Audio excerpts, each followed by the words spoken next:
नमस्कार, आप सभी का एमपी न्यूज़ लाइव में। इस वक्त मैं यहाँ हूँ गवर्नमेंट सेकेंडरी स्कूल पोपद, जो कि ये एक ऐसा स्कूल है। यहाँ 7 ब्लेज से स्टूडेंट अपना फ्राई करने यहाँ आते हैं, जैसे कुग, पोमसे पोमत, पोपद, फाया, वाग, बेन, गुन, बान। इस तरह का 7 ब्लेज मिलकर इस गवर्नमेंट सेकेंडरी स्कूल पोपद में अपना फ्राई करने आते हैं। तो हम देखा गया कि इस स्कूल में काफ़ी हालात ख़राब है अब, और यहाँ का बॉयज़ हॉस्टल को लेकर गर्ल्स हॉस्टल और ये बॉयज़ एंड गर्ल्स टॉयलेट, इस विषय में हम अपना इसी government secondary school head master से मिलने आए हैं, सर लेटर मास्टर।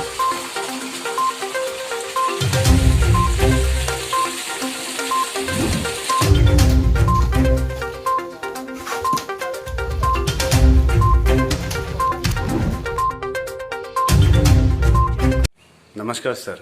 नमस्कार सर, आपका इस स्कूल में ये स्कूल जो है काफ़ी 1961 को इस्ताब्लिश किया गया, तो तब से देखा गया कि अभी इसका हालत बुरी तरह से ख़राब है। पूरा वॉल भी टूटा हुआ है, क्लासरूम भी काफ़ी ख़राब है। तो आपका इस 7 ब्लेज जो है, 7 ब्लेज से स्टूडेंट आता है यहाँ फ्राई करने, तो आपका इस स्कूल में क्या प्रॉब्लम चल रहा है और आप क्या कैसे मैनेज कर रहे हैं इस हालात में? मेरा स्कूल 1961 में इस्टेब्लिश हुआ था, तो इसी से लेकर अभी तो स्कूल ऐसा देखा गया कि वेस्ट आसाम में ओल्डेस्ट तो नहीं है, एक old school of western district ऐसा मानता है। लेकिन अभी देखा जाता है तो स्कूल बोलने में स्कूल बोल सकता है, लेकिन कंडीशन बहुत ख़राब है। जैसा आप लोग देख रहे होंगे कि बॉयज़ हॉस्टल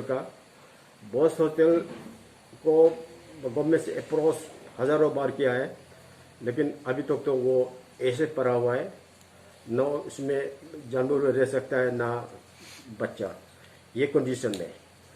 तो फिर गर्ल्स हॉस्टल भी है, इसे ऊपर से देखने से अच्छा जैसा लगता है, लेकिन अंदर में जब बारिश के समय में बहुत पानी अंदर आ जाता है, तो इसमें इनसिक्योर है, गर्ल्स को एकोमोडेट करना बहुत मुश्किल हो रहा है।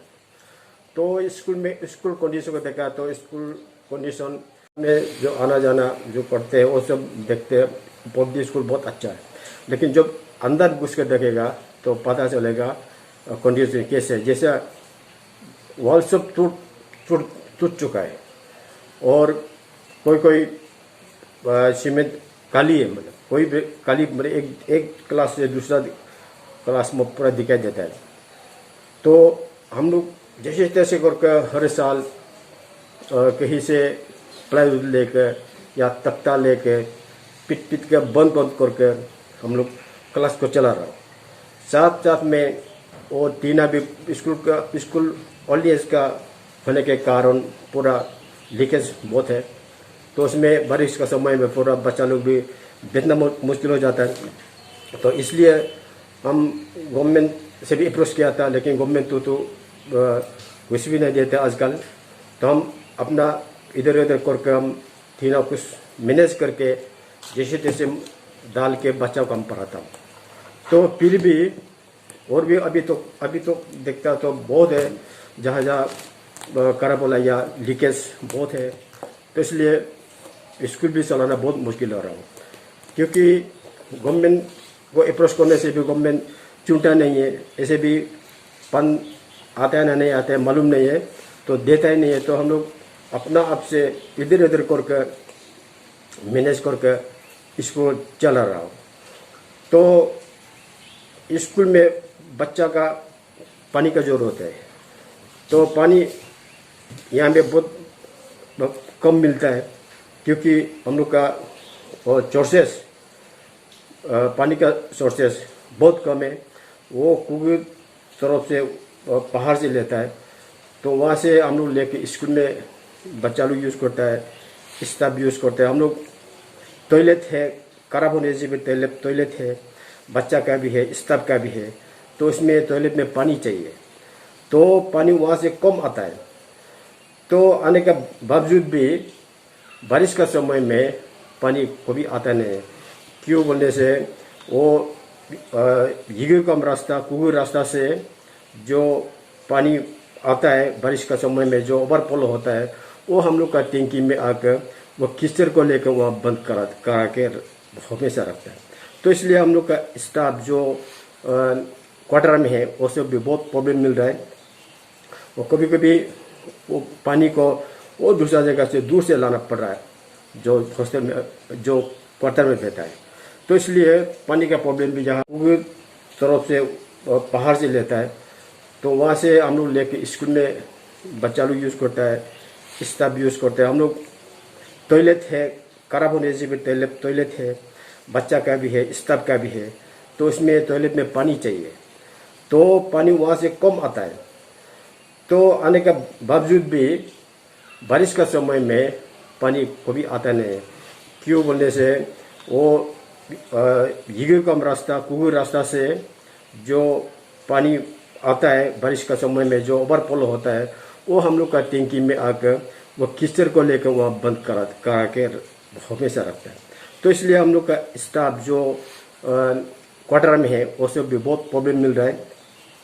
और कभी कभी वो पानी को वो दूसरा जगह से दूर से लाना पड़ रहा है, जो हॉस्टल में जो क्वार्टर में रहता है। तो इसलिए पानी का प्रॉब्लम भी जहाँ बहुत है। तो इसलिए पीएससी डिपार्टमेंट को भी बहुत अप्रोच किया था।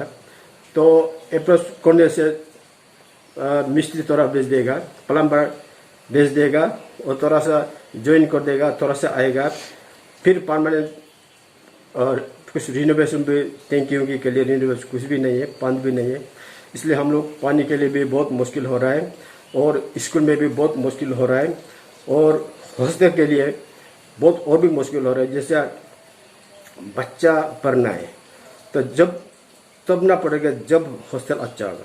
हॉस्टल में बैठ के हॉस्टल का एटमॉस्फेयर कैसा करना है, साथियों का साथ कैसा रहना है, कैसा खाना बनाना है, कैसा बात करना है, कैसा पढ़ाई करना है, ये सब को हॉस्टल में बैठ के बच्चा पढ़ सकता है या जान सकता है।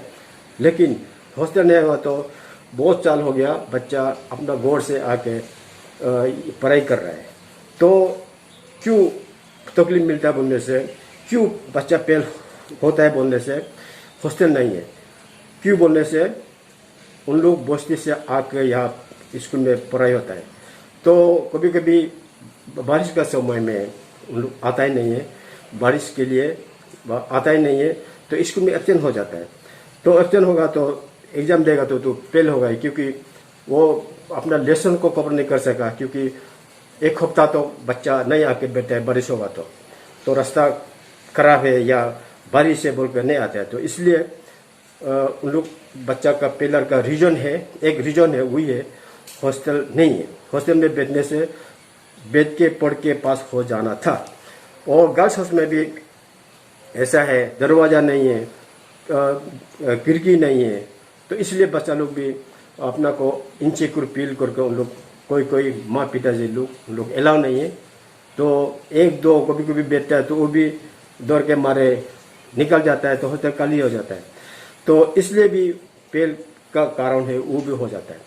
इसलिए मैं रिक्वेस्ट करना चाहूँगा हायर अथॉरिटी को, ये सब को स्कूल को खुला गया है कि बच्चा के लिए, बच्चा को आदमी बनाने के लिए। तो जब ये सब सुविधा नहीं होगा, स्कूल होगा ही नहीं और बच्चा होगा ही नहीं। सिर्फ स्कूल का नाम रहने से नहीं होगा, टीचर अवेलेबल होना है और पानी अवेलेबल होना है, हॉस्टल अवेलेबल होना है, किताब अवेलेबल होना है और लेट्रिन टॉयलेट ये सब अवेलेबल होना है। स्कूल भी क्लास भी अच्छा होना चाहिए, बेंच चेयर डेस्क ये सब अवेलेबल होना चाहिए, तब उसको पूरा स्कूल बोल के कंसिडर कर सकता है और स्टूडेंट बोल के कंसिडर कर सकता है। इसलिए मैं बात है कि आपका स्कूल में अभी फिलहाल टीचर कितना होगा आपके पास? मेरा स्कूल में अभी 17 टीचर्स हैं। टीचर्स वो कौन कौन से सब्जेक्ट में आपके? सब्जेक्ट में English, Hindi, maths, science, social study ये में है। तो इसलिए क्लास असली में हम लोग के फीआरटी ज़्यादा है, 1 to 8 हो, लेकिन क्लास 9-10 का कम है, क्योंकि उसमें पर्टिकुलर सब्जेक्ट है तो ना। English Hindi maths science particular subject होना पड़ेगा। बाकी में तो PRT ले सकते हैं अपना लोअर क्लास में। और सर इस बार आपका स्टूडेंट कितना है सर? इस बार मेरा स्कूल 64 है अभी तो। टोटल 64? टोटल 64 है अभी। कि ये 7 ब्लेज से आता है? ये 7 ब्लेज आता है। और सर ये मुझे मैं पहले दिखाया आपको और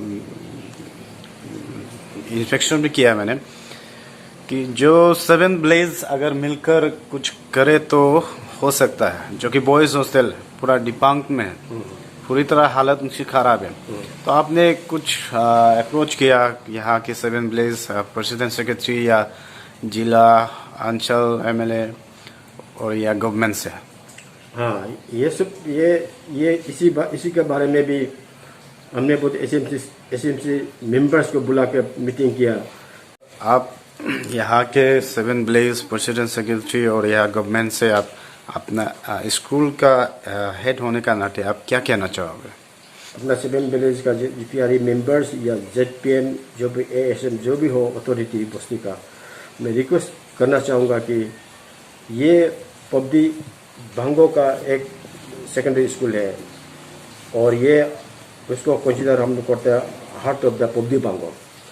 तो इसलिए स्कूल को अच्छा रखने के लिए हम सब कंट्रीब्यूट करना चाहिए, मनी कंट्रीब्यूट करना चाहिए।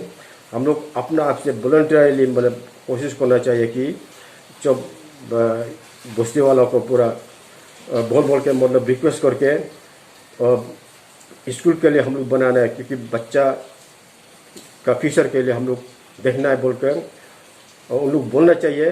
और एक बस्ती में एक लीडर बना के या PRA मेंबर्स या जिला से मीटिंग करके पैसा कितना जरूरत है कंट्रीब्यूट करके स्कूल के लिए सोचना है।